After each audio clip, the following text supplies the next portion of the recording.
إلهي بزنته لنكا مران منجدون انداوك أسجلين ليازو جمل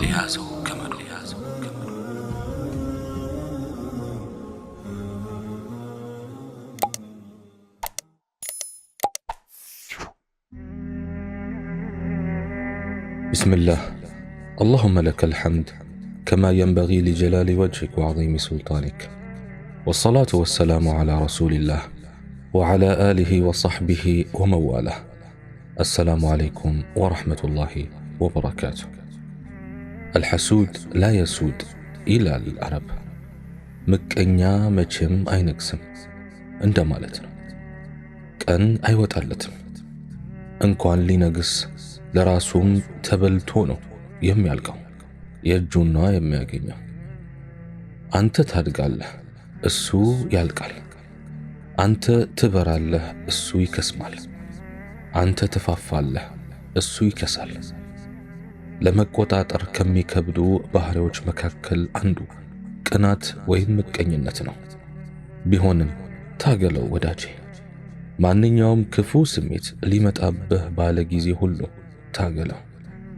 ደጋጎች ዱንያን በትግል ነው የዘለቁት፣ እንደ ታገሉም ነው ቀብር የገቡት።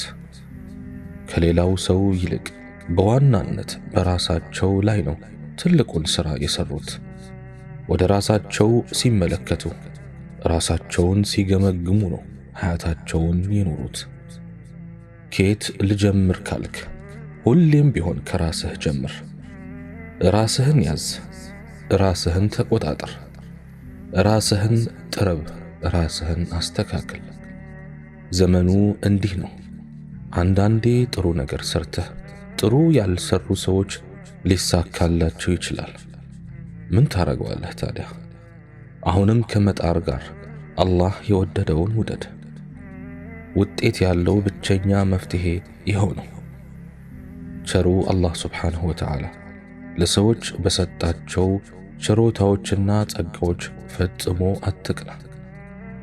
የበለጡትን እሱ ራሱ ነው ያስበለጣቸው፣ የቀሩትንም አላህ ነው ወደ ኋላ ያስቀራቸው።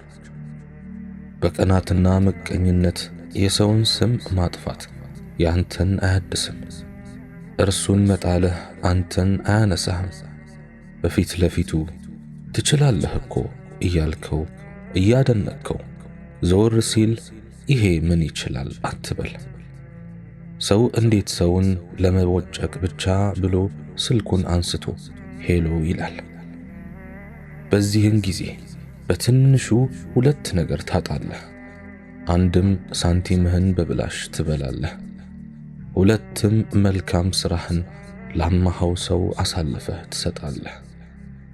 አንዳንድ ሰዎች በሆነ ሰው ከመቅናታቸውና ከመመቅኘታቸው ብዛት ባልጠፋ ቀን እንዴት ጁምዓ ሌሊት ይሞታል ብለው ሲንጨረጨሩ አጋጥሞ አያውቅም ይሆን? ምቀኛ ሰው አይደለም የዱንያን የአኺራን ስኬት አይመኝልህም። መቃብር ወርደህም አይፋታህም። ወሚን ሸሪ ሐሲድን ኢዛ ሐሰድ። የቱን ያህል ቢታከሙ ከማይድኑ በሽታዎች መካከል አንዱ ሒስድ ወይም ምቀኝነት ነው። አላህ ይጠብቀን። ሐሲድ ሰው ብቸኛ ችግሩ የሌሎች ማግኘት፣ መሻሻልና መለወጥ ነው። ሐሲድ ሰው በምንም ይሁን በምን እንድትበልጠው አይፈልግም። አንዳንድ ሐሲድ ካንተ የሚፈልገው ብቸኛው ነገር አንተን ምድር ላይ ስትንቀሳቀስ አለማየት ነው። ካልሆነም ወድቀህ ካላየህ በስተቀር ሰላም የለውም። ወድቀህ አይቶህ ጭምር እንኳን የምትሰራ የምትንቀሳቀስ እየመሰለውም የሚጨነቃል። ስለዚህ ሰላም የምታገኘው ከሱ ስትርቅ ነው። ምቀኝነቱን ካወክ ለአንተም ለሱም ሰላም ሲባል በሱ ዙሪያ አጥርህን ከፍ አድርገህ ገንባ። እሱ የራሱን ኑሮ አያውቅም። ኑሮው የሰው ነው። እሱን እርሳና የራስህን ኑሮ ኑር። በሱ የክፋት ሥራና ድርጊትም አትደናገጥ። ወደሱም ዞር ብለህ አትመልከት። ከሱ ጋርም አትስራ። ከሱ ራቅና በራስህ እጅ ሥራ። ትጋ፣ እረስ፣ ዝራ፣ አጠጣ፣ አርም፣ እጨድ። ሐሲድ ሰው አይኑ ጭንቅላት ውስጥ ነው። የሚያየውም የሰውን ልብስና ለውጥ ነው፣ ኑሮና ሕይወት ነው። ከምቀኛ ጋር ሰላም ፈጥራለሁ ብለህ አትሞክር፣ እሱ ለድርድር ዝግጁ አይደለምና። ለምቀኛና ቀናተኛ ጥሩ መሆንን ለማረጋገጥ መድከም አጉል ልፋት ነው። በታመመ አይን ነው እይታውን ማስተካከል አይታሰብም። የትኛውም መድኃኒት አይፈውሰውም። ስለዚህ ሰላም የምታገኘው ከሱ ስትርቅ ነው። ምቀኛ የሌለው ማን አለ? በየሥራ ቦታችንና በሰፈር ጎረቤታችን ሞልቷል። አላህ ለሚቀልበን እሱ የሚጨንቀው ብዙ ነው። አላህ ለሰጠን እሱ የሚቃጠል የትዬ ለሌላ። በመኖራችንና በመተንፈሳችን ምድር ላይ ሲያየን የሚከብደው በርካታ ነው። ከቤት ጀምሮ እስከ ሥራ ቦታችን ድረስ የቀሉ አይኖችና የተቃጠሉ ልቦች ሊሸኙን ይችላሉ። በመልካችን፣ በቁመናችን፣ በእውቀታችን፣ በስልጣናችን፣ በሀብታችን፣ በሰው ዘንድ ባለን ተወዳጅነት፣ በትዳራችን፣ በምንለብሰው ልብስ፣ በምንበላው ምግብ፣ አላህ በለገሰን ልጆች፣ በሰራነው ቤት፣ በምንነዳው መኪና የሚቀኑ የሚመቀኙ አሉ። ምቀኛ በገዛ እጁ ራሱን የሚረብሽ ነው። ውስጡ ሰላም የለውም። ውስጡ የሚነድ እሳት ነው። ያንን እሳት ወደኛ ማጋባት ነው የሚፈልገው። አላህ የሰጠን ችሮታ ነው የሚያቃጥለው። እንዴት አገኘ? እንዴት በለጠኝ? እንዴት አለፈለት? እንዴት አማረበት? እንዴት የዘወትር ጥያቄው ነው። እኛ የሰጠንን አላህን ስለ ጸጋው እናያለን። ምቀኛ ደግሞ የጸጋውን ባለቤት ትቶ እኛን ያያል። ምቀኛ የሌሎች ጥገኛ ነው። እኛ የራሳችንን ሕይወት እንኖራለን፣ እሱ ግን የራሱን ትቶ የእኛን ሕይወት ይኖራል። ከራሱ በላይ የእኛ ሕይወት ያሳስበዋል። ከራሱ ማግኘት በላይ የእኛ ማጣት ያስደስተዋል። በየዘመኑ የዚህ አይነት ሰዎች አሉ። የእኛ እንጂ የራሳቸውን ሕይወት አይኖሩም። አጂብ! ለምቀኛ ትኩረትም ሆነ ቦታ መስጠት የለብንም። ከሱ መራቅ፣ መናቅ፣ መደበቅና ከክፋቱ በአላህ መጠበቅ ነው የሚያስፈልገው። ወሚን ሸሪ ሐሲድን ኢዛ ሐሰድ። አላህ የልቡን እሳት ያብርድለት። ምቀኝነት ይኖርብኝ ይሆን ብለው ራስዎን ጠይቀው ያውቁ ይሆን? እስቲ ቆም ብለው ራስዎን ይፈትሹ።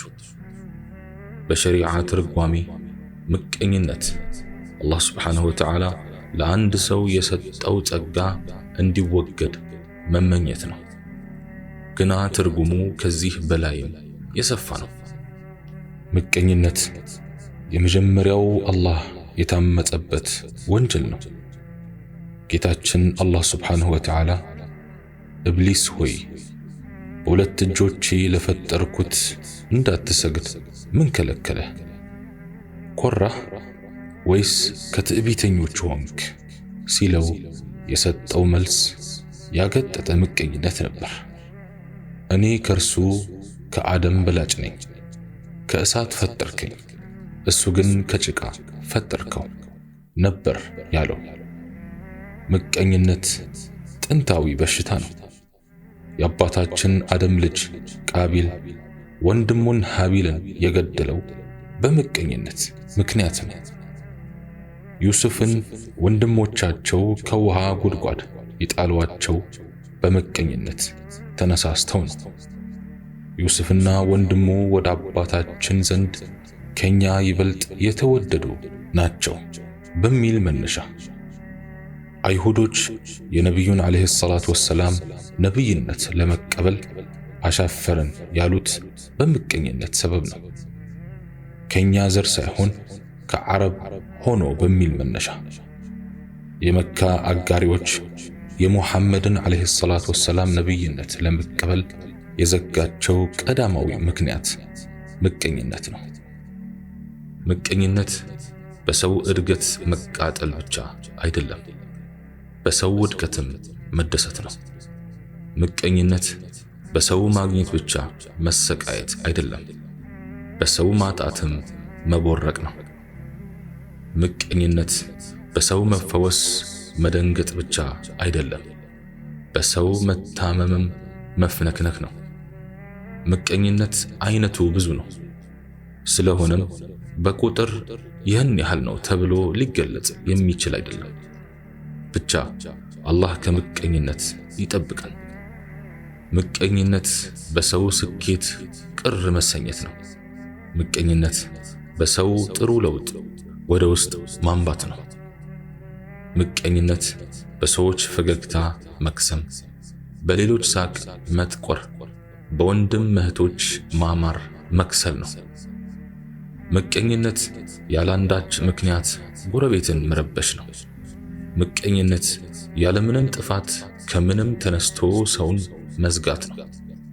ምቀኝነት በትንሽ በትልቁ ጉዳይ ነገር መፈለግ ነው። ምቀኝነት በባዶ ሜዳ ነገር መብላት፣ ወሬ ማዞር፣ ማርሽ መቀየር ነው። ምቀኝነት ሰበብ እየፈለጉ መራቅ ነው። አላህ ከምቀኝነት ይጠብቃችሁ ወዳጆች። ጓደኛሽ ጥሩ ባል መጥቶላት የማትደሰችላት ከሆነ ምቀኛ ነሽ። እህትሽ አምሮባት ማሻአላህ የማትያት ከሆነ ምቀኛ ነሽ። ወዳጅሽ የውጭ ዕድል አግኝታ የማትሸኛት ከሆነ ምቀኛ ነሽ። ምቀኝነት እንኳን ደስ ያለሽ መልእክት ለማስተላለፍ መተናነቅ ነው። ምቀኝነት የሰውን ላይክና ኮሜንት ብዛት አይቶ መበሳጨት ነው። ምቀኝነት ሐቅን ያለመቀበል ነው። ምቀኝነት ለስኬት ባለቤቶች ስኬት ዕውቅና አለመስጠት ነው። ምቀኝነት አጉል እምቢተኝነት ነው። ምቀኝነት እጅ አለመስጠት ነው። ምቀኝነት ተሸንፈው ያልተሸነፉ መምሰል፣ ተበልጠው እንዳልተበለጡ መሆን። ምቀኝነት ሁሌም እኔ የተሻልኩ ነኝ ብሎ ማሰብ ነው። ሰውን መናቅ ነው። ራስ ወዳድነት ነው። ለራስ በጎ ለሌሎች ክፉ መመኘት ነው። ምቀኝነት ትዳሬ ፈርሶ የሷ እንዴት ቆመ ብሎ መንደድ ነው። ምቀኝነት ጸጉሯ እንዴት አድጎ የኔ እንዴት ከረደደ ብሎ መፍላት ነው። ልጆቿ እንዴት ጎብዘው የኔ እንዴት ሰነፉ ብሎ መንጨርጭር ነው። ምቀኝነት እሷ እንዴት አምሮባት እኔ እንዴት ጠቆርኩ ከሰው ብሎ መጨስ ነው። ምቀኝነት እሷ እንዴት ተወደደች እኔ እንዴት ተጠላው ብሎ መንተክተክ ነው። ምቀኞች አንተ የምታውቀውን እውነት እያወቁ ሆነ ብለው ይክዳሉ። ሰርተህ ያመጣኸውን ሰርቆ ነው ይላሉ። አጥንተህ ያመጣኸውን ውጤት ኮርጆ ነው ይላሉ። በጥረትህ የተቀጠርከውን ሥራ በዘመድ ነው ይላሉ። ለፍተህ ያከበትከውን ሀብት ያጎቱ ነው ይላሉ። እድገት ማግኘትህን አይተው እንዳላዩ የሚሆኑ አሉ። ሐጅ መሄድህን ሰምተው እንዳልሰሙ የሚያስመስሉ አሉ። ልጅ ማግኘትህ ወሬው ደርሷቸው ምንም እንዳልተፈጠረ ዝም የሚሉ አሉ። እነርሱ በርግጥም ምቀኞች ሊሆኑ ይችላሉ። ምቀኝነት እንቅልፍ አያስተኛም፣ እህል አያስበላም፣ ሥራ አያሰራም። ታዲያ ለምቀኛ ከዚህ በላይ ቅጣት ይኖር ይሆን? ከምቀኛ በላይስ ዱዓ የሚያስፈልገው ይኖር ይሆን? ከዘመድ እስከ ወዳጅ፣ ከጎረቤት እስከ ሥራ ቦታ ዓለም እጅግ በርካታ ምቀኞችን ይዛለች። እንዲሁ ከመሬት ተነስተው ሰው የሚጠሉ አሉ። አላህ ለሚረዝቅህ እነሱ ይከፋቸዋል፣ አላህ ለሚሰጥህ እነርሱ ይጨንቃቸዋል። በእግርህ እየሄድክ በእግራቸው የምትሄድ ያህል ይከብዳቸዋል። አላህ ልቦና እንዲሰጣቸው መለመን ነው። አላህ ሆይ ቀልባችንን ከምቀኝነት አጽዳለን፣ በሰማነውም የምንጠቀም ያርገን። ሱብሓነከ አላሁመ ወቢሐምዲክ አሽሀዱ አን ላ ኢላሃ ኢላ አንት አስተግፊሩከ ወአቱቡ ኢለይክ ወአኺሩ ደዕዋና አን አልሐምዱሊላሂ ረቢል ዓለሚን ወሰላሙ ዓለይኩም ወረሕመቱላሂ ተዓላ ወበረካቱሁ።